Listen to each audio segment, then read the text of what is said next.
2019 10 50 10 14.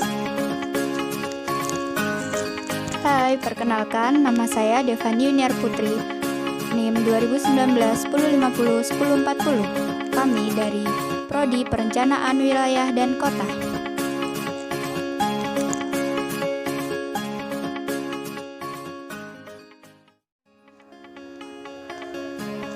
Kali ini kita akan menjelaskan tentang ekonomi kreatif.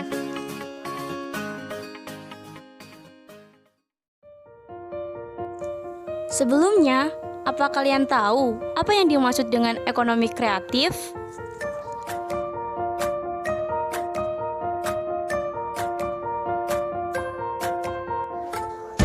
Ekonomi kreatif adalah mengintensifkan informasi dan kreativitas dengan mengandalkan ide dan stock of knowledge dari sumber daya manusia atau SDM sebagai faktor produksi utama dalam kegiatan ekonominya.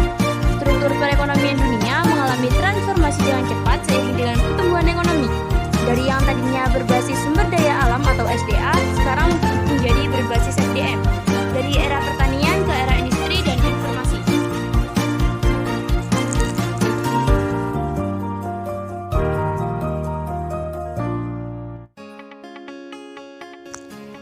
Ekonomi kreatif merupakan pengembangan konsep berdasarkan modal kreativitas yang dapat berpotensi meningkatkan pertumbuhan ekonomi. Menurut Presiden Susilo Bambang Yudhoyono tahun 2007, ekonomi gelombang keempat adalah kelanjutan dari ekonomi gelombang ketiga dengan orientasi pada kreativitas, budaya, serta warisan budaya dan lingkungan. Sebelumnya, Alvin Toffler dalam bukunya Future Shock 1970 mengungkapkan bahwa peradaban manusia terdiri dari 3 gelombang. Gelombang pertama adalah abad pertanian, gelombang kedua adalah abad industri, dan gelombang ketiga adalah abad informasi dalam NENI 2008. Subsektor industri kreatif. Industri kreatif dapat dikelompokkan menjadi 14 subsektor. Menurut Departemen Perdagangan Republik Indonesia dalam buku Pengembangan Industri Kreatif menuju Visi Ekonomi Kreatif 2025, ke-14 subsektor industri kreatif Indonesia adalah 1.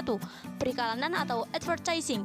Kegiatan kreatif yang berkaitan jasa periklanan yang meliputi proses kreasi, produksi dan distribusi dari iklan yang dihasilkan, misalnya perencanaan komunikasi iklan, iklan luar ruang, produksi material iklan, promosi, kampanye relasi publik, tampilan iklan di media cetak dan elektronik, pemasangan berbagai poster dan gambar, penyebaran selebaran, pamflet, edaran, brosur.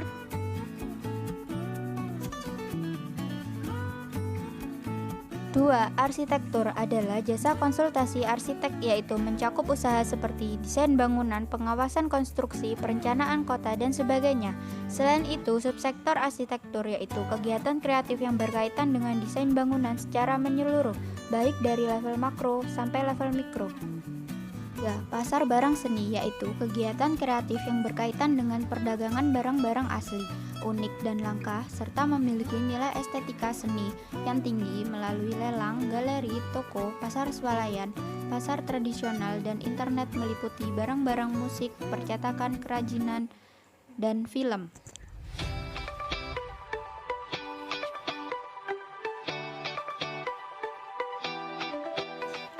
Yang keempat, kerajinan. Yang kelima, desain. Yang keenam, fashion. Yang ketujuh, video, film, dan fotografi. Yang kedelapan, permainan interaktif atau game. Yang kesembilan, musik. Yang kesepuluh, seni pertunjukan atau showbiz. Yang kesebelas, penerbitan dan percetakan.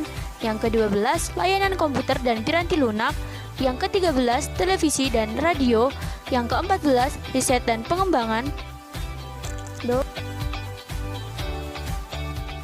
Kegiatan komersial memiliki beberapa hal, yaitu A. Pemasaran. Dalam sektor di bidang pemasaran, kegiatan komersial yang dilakukan demi mencakup sebuah pencitraan dan konsep merek yang unggul. B. Penjualan. Konsep penjualan yang baik berhubungan erat dengan komersial yang dilakukan. C. Promosi. Kegiatan komersial yang berhubungan dengan sistem promosi, yaitu kegiatan ekspo, pameran, pertunjukan seni, dan penggunaan saluran baru. Pengembangan industri kreatif terbentuk oleh Kantor Menteri Perdagangan sudah mulai memberikan program-program untuk menangani berbagai permasalahan yang muncul, yaitu 1. kurangnya kualitas sumber daya manusia yang kreatif, sehingga lembaga pendidikan dan lembaga pelatihan harus dikembangkan agar bisa melahirkan sumber daya manusia yang berkelas. 2. Lemahnya pengembangan iklim kondusif untuk mulai menjalankan bidang industri kreatif yang baru meliputi sistem administrasi serta infrastruktur yang diharapkan akan memberikan pengembangan industri lebih maju. 3. Rendahnya apresiasi pada para pelaku industri baik secara finansial maupun tidak. Dr. Mari LK Pangestu dalam Konvensi Pengembangan Ekonomi Kreatif menjelaskan bahwa ada beberapa alasan mengapa industri kreatif perlu dikembangkan di Indonesia, yaitu A. Memiliki dampak yang positif pada sektor lain. B. Dapat membangun citra serta identitas suatu bangsa. C. Dapat menjadi ikon nasional. D. Memberikan dampak positif pada lingkungan sosial. E. Dapat meningkatkan kualitas hidup yang layak. F. Dapat meningkatkan pemerataan kesejahteraan pada masyarakat. Pembangunan ekonomi kreatif di Indonesia memiliki beberapa manfaat, yaitu A. Dapat menekan angka pengangguran pada suatu wilayah. Dengan adanya lapangan pekerjaan yang menandai dapat memberikan peluang bagi masyarakat sekitar untuk terus mengembangkan bakat dan potensi yang dimilikinya, sehingga para pekerja dapat menyerap ilmu yang telah dipelajari dalam kehidupan nyata, sehingga akan mengurangi angka pengangguran di Indonesia. Yang B. Menciptakan masyarakat yang kreatif.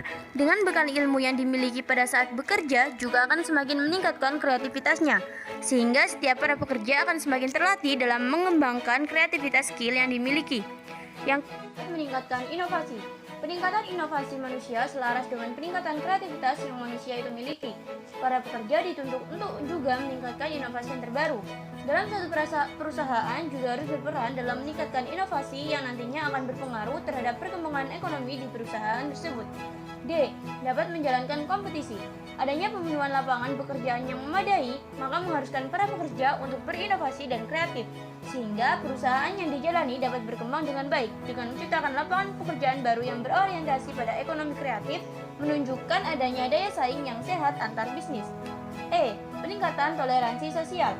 Pada wilayah kota-kota yang memiliki potensi konsentrasi para pekerja yang kreatif yang tinggi merupakan kota-kota yang memiliki tingkat toleransi yang tinggi. F. Pengembangan kewirausahaan. Pengembangan wirausaha pada sektor inovasi sosial. Motivasi dan inovasi sosial merupakan usaha dalam mencapai tingkat kualitas hidup yang lebih baik dengan asa saling berbagi.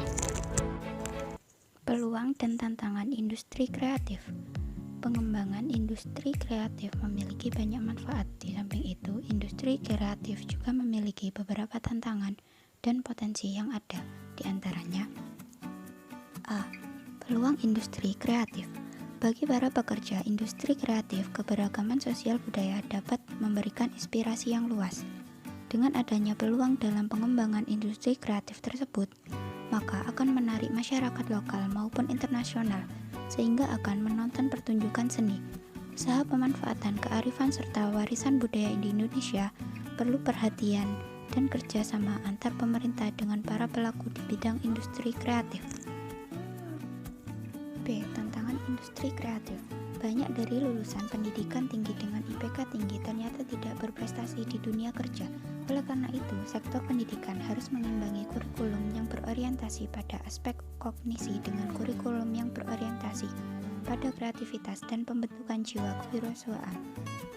Kreativitas yang dimaksud adalah mengasah kepekaan dan kesiapan untuk proaktif di dalam menghadapi perubahan-perubahan yang ditemui di lingkungan nyata. Lembaga pendidikan seharusnya mengarah pada sistem pendidikan yang dapat meningkatkan 1. Kualitas sumber daya manusia di bidang periklanan yang kurang memadai. Adanya lulusan pendidikan tinggi sesuai dengan industri ini biasanya seperti tidak dapat meningkatkan kapasitas skill yang dimiliki dengan tanggung praktis yang juga harus dilakukan hingga dapat diimplementasikan pada industrinya. Hal itu sangat dibutuhkan sehingga tidak tercipta lulusan yang senang meniru atau mencontoh hasil karya orang lain, atau sekedar ikut-ikutan dan berani untuk mengangkat konten lokal agar menjadi industri yang unggul di dalam negeri dan berdaya saing di luar negeri. 2. Munculnya industri periklanan dengan media internet. Sejalan dengan perkembangan teknologi informasi dan telekomunikasi, industri periklanan pun mengalami perubahan perilaku pasar, di mana kecenderungan terjadi peningkatan permintaan yang dramatis untuk